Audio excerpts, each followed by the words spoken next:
out of his life wherever he shows up. And Holland is nothing but trouble, but allows him to say just one thing. Holland wants to thank him, and Axel had an idea of why he came with the Type 0 even after promising never to return. He asks if Holland has made his decision, and says after what happened, he has no choice but to take some responsibility regardless of what happens to him. Axel still wants to give Renton a chance to find ordinary happiness here, but Holland says, but is that really what the kid wants? And Axel says, one day he'll know which side is right. One day he'll understand. But if that's the case, why did Axel tell Renton to deliver the amateur drive when it meant he'd have to do something so dangerous? He's like, ugh. And Holland's like, I don't think you really believe what you're saying, or rather you're just lying to yourself thinking you believe it. And then Axel's like, you're wrong! I do believe it! What's a vagrant like you know about that? And then Holland's like, jeez. Then why are you holding on to the amateur drive all this time? He's like, because it was my son, Renton's dad, who made it. And I figure besides his father, Renton's the only one worthy of having it. And he says he's not going to forgive Holland, but given the circumstances, there's no one else he can entrust it to. And in tears, Axel tells Holland to just go away. And Holland can only apologise as he leaves.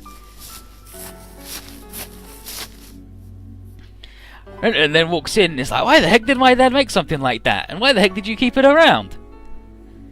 And he doesn't know why any of this happened, and he has no idea what he should do. And Holland just says, it's for you to decide. Choose what you believe in and make your decisions. That's your responsibility. And like all lifters, it's his call whether to ride the wave or let it die out. But Holland figures he already has his answer, because there's no way he could have pulled the cutback drop turn if he didn't believe the wave.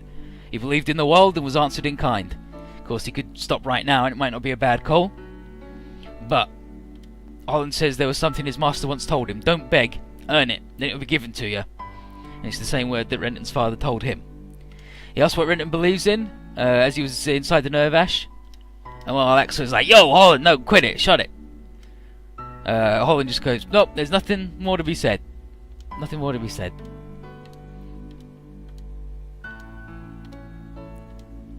So then Eureka comes over, and she says she finds Renton to be really interesting, and Nervash likes him too.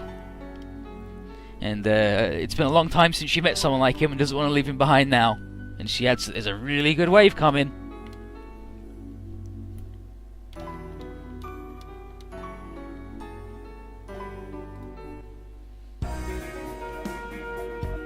Meanwhile, in the Gecko hangar, Renton's getting sized up by all the team members, including this dude we haven't seen so far, Moondoggy. They were kind of expecting someone extraordinary to make Eureka smile, but they're all kind of bummed out by how ordinary he is. He's not funny enough for Matthew, and Gidget says that he's really out of style. So they're just like, oh wow. So they all just disperse because they're all disappointed. They're like, wow, we expected him to be really cool and he's wasted our time.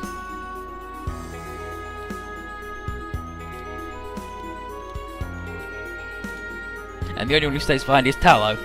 And Renton recognises her as the model for Rayout, the magazine.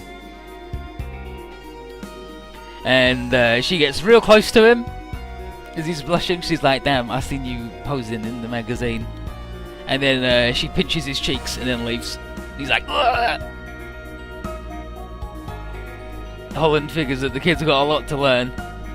But seeing as he's partly responsible for Renton running away from home, he's going to have to take him in as part of the crew.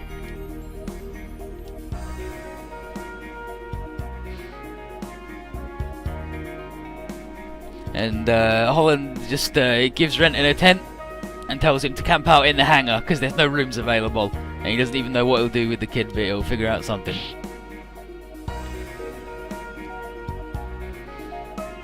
And Renton's thinking about the crewmates when suddenly a boy comes over called Link. This kid just comes over and kicks him right in the shins. It's like, what the hell are you doing, kid? And you're just like, dang it, Link, don't do that. And then Link tells Mama that he doesn't even know this guy. And then Renton's like, yo, I'm also a member of Gecko State. wait a minute, Mama? Mama? And then there's all these other kids.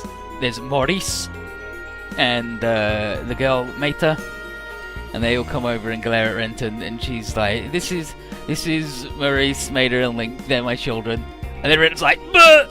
And then internal monologue is like, "Oh no, these Gecko State people are really weird."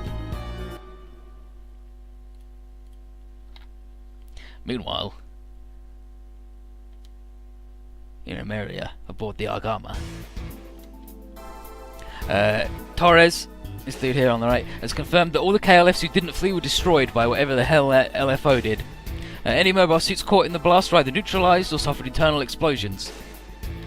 Segusa, this dude, Segusa, is about to send a full report on the event as requested by Plant for further analysis. As per the information available, the 7 swell phenomenon occurs when the polarity of a Trappar field is reversed. But that's all we know. Studies on the Trappar are real recent. But having seen what happened today, Bright understands why Dorandal was so worried about the possibility of another Summer of Love occurring, and then the database would then tell us about the Summer of Love, a worldwide abnormal emission of Trappars which cost many their lives. It's believed that Renton's father, Adrock Thurston, halted the phenomenon at the cost of his own life, though particulars are shrouded in mystery. What do you think? When the Summer of Love struck the Promised Land during the breaking of the world, where most tech was based on Trappars, the result was widespread instances of machinery going out of control and lifelines failing. Societal order was severely strained shortly after, bringing the world to the brink of total chaos, and Adrock Thurston stopped it. That's what Quattroments there, Adrock Thurston. In the report we got from Zaf's Intelligence Bureau, they mentioned Adrock's family living here, and the Gecko State came down to visit them, looking for something related to the Summer of Love, maybe. Quattro's not pleased that Gilbert Dorandal seems to know something, because he ordered both the Minerva and the Argama to get in touch with the Gecko State. Bright thinks that due to the dimensional collapse, the AUG's resources sharply fell, so right now they got no choice but to work with Zaft, and they can't even ask a question or nothing. Quattro sighs that things didn't change that much. There's still people running the war from the shadows. At least the AUG and Zaft are on the same page for what must be done. Eliminating those who distort the new Federation's purpose, the Titans and Blue Cosmos.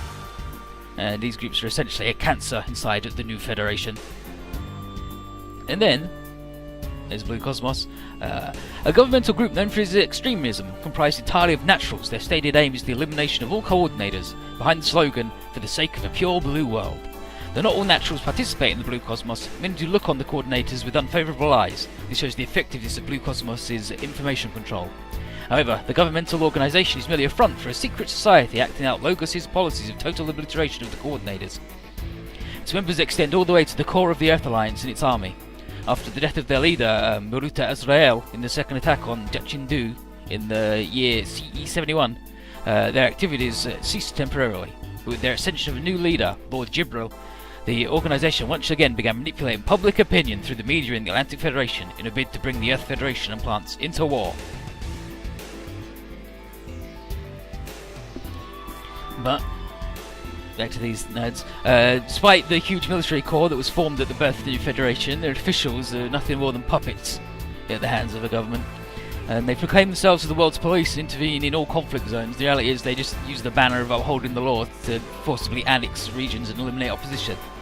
One way or another, it wouldn't be an overstatement to say that the Earth is almost completely unified under the new Federation. And even if they don't have direct control, several countries and organisations have joined hands with them for mutual gain. The regular people are none the wiser what's actually going on, like with that story about the fall of Unia 7 causing the dimensional collapse. But the former Earth Alliance had pictures of theirs and Zaf's movements during the fall, and that evidence was all that was needed to push the masses towards an anti-Zaf movement. They're like, look, they were there, it was obviously them.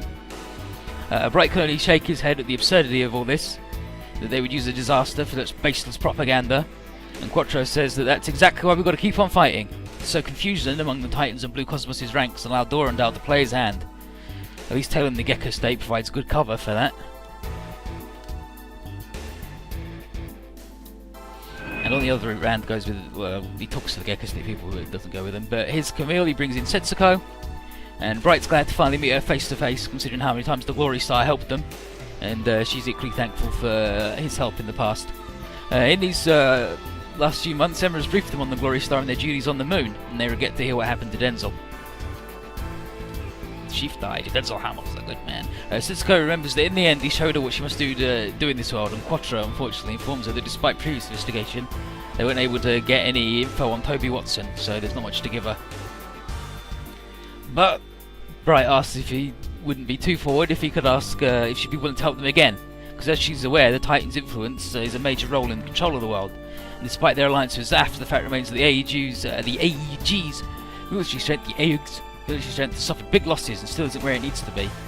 Furthermore, the Titans displayed her and her team as traitors after they break the world, despite all the goodwill behind their actions. They will be coming after her eventually, but if she stays with the AEG, she'll be safer. The AEG took a stand against the Titans because they realised the danger they represent, so if anything, they're in the same boat as Setsuko. She agrees with the ideals and understands the threat of the Titans ever since coming to this world, but she cannot join with them because the thing she's got to do, and the first one is find Toby. Bright respects her wishes and offers to take her wherever she wants, and to the middle of the Pacific, and she wants to go to the middle of the Pacific Ocean, which is the focal point of information from all over the world. But yeah, she's like, I got things I got to do, and he's like, find Toby Watson. I'm alright. She's like, yep.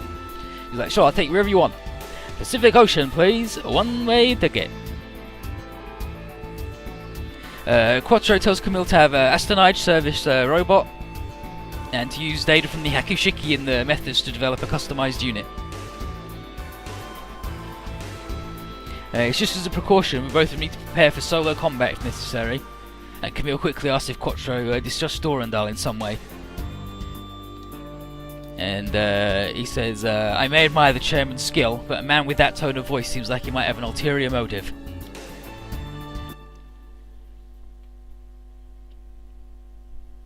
But yeah, service the thing and use the data from the Hakushiki and the methods to make a customized unit. Call it the data. Meanwhile,